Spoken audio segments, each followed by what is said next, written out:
नमस्कार दोस्तों, कैसे हैं आप सब। आप सभी का स्वागत है आपके अपने YouTube चैनल पर। और आज की हमारी कहानी शुरू करने से पहले जो भी चैनल पर पहली बार आए हैं या जिसने भी अभी तक चैनल को सब्सक्राइब नहीं किया है तो जल्दी से जाकर चैनल को सब्सक्राइब करें और घंटी का बटन दबाकर ऑल का आइकन जरूर प्रेस कर लें ताकि हमारी कहानियों की नोटिफिकेशन आप तक सबसे पहले पहुँचती रहे और आप हमारी कहानियों का आनंद उठाते रहें। तो दोस्तों, अगर आपको हमारी कहानियाँ अच्छी लगती हैं, लाइक शेयर और कमेंट्स करना ना भूलें ताकि हमारा भी हौसला बढ़ता रहे और हम आपके लिए ऐसी ही नई नई कहानियाँ लेकर आते रहें। तो चलिए शुरू करते हैं आज की एक और बेहतरीन कहानी। डॉक्टर सुधीर अपने लिए लड़की देखने आए थे। आपकी आंखें बहुत सुंदर हैं और बहुत साफ भी। सुधीर ने ऐसा कहा तो मैथिली बोली, मैं चश्मा लगाती हूँ पर आज लेंस लगाए। आपके पिताजी से मेरे पिताजी की इस विषय में बात हो चुकी कि मैं चश्मा लगाती हूँ। क्या उन्होंने आपको नहीं बताया? सुधीर चौंक कर बोला, हाँ बताया था पिताजी ने, याद आया मुझे। फिर मैथिली मुस्कुरा दी। सुधीर को मैथिली पसंद आ गई। महीने भर में ही दोनों की सगाई की बात चलने लगी। तस्वीरों का आदान प्रदान पहले ही हो चुका था, जिस कारण मैथिली उसे अपनी अपनी सी लगने लगी थी। सुधीर सोचने लगा, जीवन पथ में मैथिली जैसी मेधावी डॉक्टर का साथ मिल जाए तो जीवन में बहुत तरक्की की जा सकती। सुधीर के पिताजी ने एक दिन अखबार में विज्ञापन देखा था और झट से फ़ोन कर लिया। शहर बहुत दूर था। सुधीर कानपुर से था और मैथिली जम्मू की। फ़ोन के माध्यम से रिश्ते की बात चल पड़ी। जाति सभ्यता को लेकर खुल्लम खुल्ला बातें होती रही। मैथिली और सुधीर के बीच भी विचारों का आदान प्रदान हो। सुधीर के पिताजी ने मैथिली के पिता को आश्वासन दिया कि उनकी तरफ से दहेज की कोई मांग नहीं। बात आगे बढ़ी तो एक दिन मैथिली के माता पिता बेटी सहित कानपुर पधारे। डॉक्टर मैथिली का परिवार देखने में बहुत शालीन और सौम्य लग रहा था। देखने भर से पता लग रहा था कि परिवार का जीवन स्तर ऊंचा है। शुरुआत में औपचारिक बातचीत के बाद सुधीर के पिताजी ने कहा, आप शादी में कितना खर्च करना चाहते हैं? डॉक्टर मैथिली के पिताजी बोले, आप बताइए आपको क्या चाहिए? सुधीर के पिताजी बोले, नहीं नहीं, हमें कुछ नहीं चाहिए। आपने अपनी बेटी को क्या क्या देने के बारे में सोच रखा है? तभी सुधीर की मौसी हाथ नचाकर पूछने लगी, आखिर आप बेटी के पिता हैं। माँ बाप तो पैदा होते ही सोचना शुरू कर देते हैं, आपने क्या सोचा है? मैथिली के पिता के चेहरे पर एक कड़वी सी मुस्कान तैर गई। वह बोले, हम अपने लड़कों का सौदा नहीं करते और ना ही यह बता सकते कि बेटी को क्या क्या देंगे। यह तो हमारा प्यार है जिसे हम सारी उम्र अपनी बेटी पर लुटाएंगे। अपने प्यार का खुलासा आपके सामने कैसे कर सकते हैं? मौसी ने फिर अड़कंप दिखाया। हमारी बिरादरी में सब बातें पहले ही तय कर ली जाती। बेटी के पिता की हैसियत है तो नाता जोड़े, नहीं तो रास्ता नापे। मैथिली के पिताजी बोले, बहन जी, हमने फ़ोन पर ही बताया था कि 5 लाख रुपए तक खर्च कर सकते हैं। बाकी हमारी अपनी इच्छा है, 50 लाख भी खर्च कर सकते हैं, लेकिन मांगने पर एक पैसा भी नहीं। शीशे की तरह वह रिश्ता टूट गया। सुधीर वही चुपचाप बैठा रहा। क्या क्या नहीं सोचा था उसने क्लिनिक में उसके पास वाली कुर्सी मैथिली की हो। वह एक मेधावी डॉक्टर है, दोनों मिलकर जीवन की ऊंचाइयां छू लेंगे, परंतु पिता के आगे जुबान नहीं खोल पाया। इतनी लंबी चौड़ी प्रक्रिया के बाद आखिर रिश्ता टूट गया। उनका व्यवहार ही इतना अशोभनीय था। मुंहफट मौसी का व्यवहार आज तक तीर की तरह चुभ रहा है। मौसी को बोलने की ज़रूरत ही क्या थी? मैथिली के पिताजी बोले, भाई साहब, हम तो शुरुआत से ही कह रहे थे कि रीति रिवाजों में ज़मीन आसमान का अंतर है, परंतु आपने ही कहा कि हमें दहेज नहीं, डॉक्टर बहू चाहिए। अब हम देख रहे हैं कि आपकी नज़र हमारी बेटी पर कम, हमारी जेब पर ज़्यादा है। हमारी बिरादरी में लड़के वाले यूं मुंह फाड़ कर दहेज की मांग नहीं करते। लड़की वाला यथाशक्ति अधिक देने का प्रयास करता है। अपनी बच्ची के लिए कोई कमी रखता है क्या? सुधीर मैथिली को बहुत पसंद करने लगा था। मोबाइल नंबरों का आदान प्रदान भी हो चुका था। कई बार बातें भी हो चुकी थी। रिश्ता इतना आगे बढ़ने के बाद यूं कांच की तरह टूट जाएगा, सुधीर ने कभी सोचा भी नहीं था। मैथिली के पिताजी आते जाते समय बोले, मेरी कोई मजबूरी नहीं जो अपनी बच्ची को इतनी दूर ब्याह कर सदा के लिए सूली पर चढ़ा दूं। अच्छे लोगों की तलाश में हम इतनी दूर आए थे।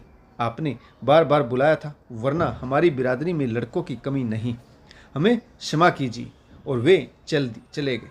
इसके बाद सुधीर के पिताजी ने 20 लाख रुपए मोटी रकम दहेज के रूप में लेकर अपनी बिरादरी की एक लड़की से उसका विवाह कर दिया। सुधीर की पत्नी डॉक्टर नहीं थी, वह एक आम घरेलू लड़की थी। उसके पिताजी ने सुधीर को मोटी रकम देकर खरीदा था। वह अक्सर ही ताना मार देती थी कि कैसे डॉक्टर हो तुम। डॉक्टर की पत्नियां तो सोने चांदी के गहनों से लदी रहती हैं। मेरे पिताजी ने 20 लाख रुपए इसलिए खर्च नहीं किए कि मैं जरा जरा सी चीज़ के लिए तरसती रहूं। सुधीर को अपनी पत्नी का व्यवहार अंदर ही अंदर सालता रहता। शादी को 7 साल गुजर गए।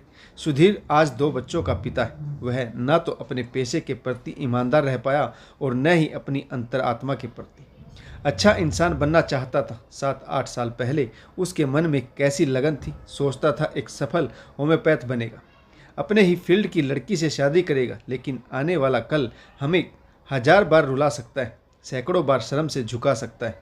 सुधीर 7 साल पहले मैथिली के लिए बोल नहीं पाया, आज तक पछता रहा है। 7 साल बाद फिर से मुंबई में सेमिनार में भाग लेने आया तो था अपना कल और आज संवारने, कुछ समझने, कुछ जानने। वह कुछ जान या समझ पाता इससे पहले ही सेमिनार हॉल में मैथिली को देखकर चौंक गया। मैथिली से आमना सामना हुआ, लेकिन उसकी हिम्मत नहीं हुई कि उससे बात कर सके। तीसरा दिन आखिरी दिन था। सुधीर को मैथिली का फ़ोन आया। वह बोली, कुछ समय साथ बैठकर बात कर सकते हैं। 2 घंटे बाद सुधीर मैथिली के सामने बैठा था। वह 7-8 साल पहले के समय में लौट आया, जब वह पहली बार उससे मिला था। बहुत सारी बातें की थी। सुधीर उन्हीं यादों में उलझा हुआ था। मैथिली ने कहा, कैसे हैं डॉक्टर सुधीर? आत्मविश्वास उसका आज भी वैसा ही था जिससे सुधीर 7-8 साल पहले प्रभावित हुआ था। कोई जवाब नहीं पाकर मैथिली बोली, आप मुझसे बात करना चाहते थे ना? सुधीर अवाक रह गया। मैथिली बोली, एक अच्छा डॉक्टर वह होता है जो सामने वाले के हाव भाव देखकर ही उसकी दवा क्या होगी इसका पता लगा ले। नज़र भी तेज होनी चाहिए। आप बिना वजह ही अपने आप को कसूरवार क्यों मान रहे हैं? डॉक्टर सुधीर, नियम यह है कि बिना आवश्यकता मनुष्य को दवा नहीं देनी चाहिए। स्वस्थ प्राणी अगर दवा पर निर्भर हो जाता है तो फिर वह दवा उसे मरीज बना देती। सुधीर ने चुप रहकर गौर से उसकी आंखों में देखा। चश्मे से पार उसकी आंखें आज भी उतनी ही पारदर्शी और साफ सुथरी थी। मैथिली बोली, पुरानी बातें भूल जाइए, हम अच्छे दोस्त बन सकते हैं। मैं जानती हूँ आप बेहद अच्छे इंसान हैं। आपकी प्रैक्टिस कैसी रही? आपकी पत्नी और बच्चे कैसे हैं? सुधीर अचानक से बोल पड़ा, कुछ भी अच्छा नहीं है मेरा। मैं हर पल घुटता रहता हूँ, ऐसा लगता है चारों तरफ बस अंधेरा है। मैथिली बोली, आपकी प्रकृति ही ऐसी। आप जिस इंसान की ओर से सबसे ज़्यादा लापरवाह हैं वह आप खुद हैं। आप अपने परिवार को दुखी नहीं कर सकते, सबको सम्मान देना चाहते हैं, लेकिन अपने आप को सम्मान नहीं दे पाए। 8 साल पहले भी आपके जूते जगह जगह से उधड़े थे और आज भी वैसे ही।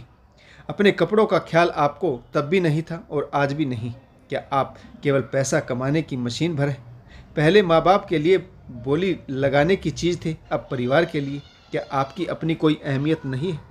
अपनी इच्छा का सम्मान कीजिए डॉक्टर सुधीर। अपनी इच्छाएं दबाने से दम हर पल घुटता रहता है। यदि 8 साल पहले आप अपने पिता और मौसी के सामने सही निर्णय ले पाते तो आज आपका जीवन कुछ और होता। आपकी सबसे बड़ी विडंबना यही है कि आप अपने लिए कुछ नहीं चाहते। यह शाश्वत सत्य है कि बच्चा ना रोए तो माँ शायद दूध भी ना पिलाए। सुधीर सोचने लगा, क्या यह सच है? मेरे जूते फटे हैं। क्या 8 साल पहले जब हम मिले थे तब भी मेरा व्यक्तित्व साफ सुथरा नहीं था? मैथिली बोली, आपके अंदर एक अच्छा इंसान तब भी था और आज भी। जो नहीं हो पाया उसे लेकर दुखी मत रहिए। भविष्य में क्या सुधार हो सकता है इस पर विचार कीजिए। आपकी पत्नी ज़्यादा पढ़ी लिखी नहीं है तो आप क्या कर सकते हैं? उसी में सुख खोजने का प्रयास कीजिए। आपके बच्चे हैं, उन्हें अच्छा मनुष्य बनाइए। जो नहीं मिला उस पर अफसोस मत कीजिए। डॉक्टर सुधीर ने नज़र उठाकर मैथिली की तरफ देखा। गले में मंगलसूत्र, कीमती घड़ी, कानों में दमकते हीरे। उसकी स्थिति आज भी सुधीर से 21 ही थी। आत्मविश्वास और दमकती सूरत बता रही थी कि वह बहुत खुश है। एक अच्छे मनुष्य की खोज में वह सुधीर को ढूंढने इतनी दूर चली आई थी, लेकिन वह तो पत्थर निकला। इसके बाद मैथिली ने सुधीर से विदा लेते हुए कहा, सुधीर जी, आप तब भी अच्छे मनुष्य थे और आज भी अच्छे मनुष्य हैं। जो बीत गया उस पर पछतावा मत कीजिए। आप अच्छे डॉक्टर हैं। अपने पेशे के प्रति वफादार रहिए। तो दोस्तों, आपको यह कहानी कैसी लगी कमेंट्स करके जरूर बताइएगा। इस कहानी में किस पात्र की भूमिका अच्छी रही और इस कहानी से आपको क्या सीख मिली यह भी कमेंट्स करके जरूर बताइएगा। आशा करता हूँ कहानी आपको जरूर पसंद आई होगी। अगर आपको हमारी कहानी अच्छी लगती है तो लाइक, शेयर और कमेंट्स करना ना भूलें, ताकि हमारा भी हौसला बढ़ता रहे और हम आपके लिए नई नई कहानियाँ लेकर आते रहें। तो दोस्तों, कहानी पढ़ने के लिए आप सभी का बहुत बहुत धन्यवाद। जय हिंद, वंदे मातरम, भारत माता की जय, जय जवान और जय किसान।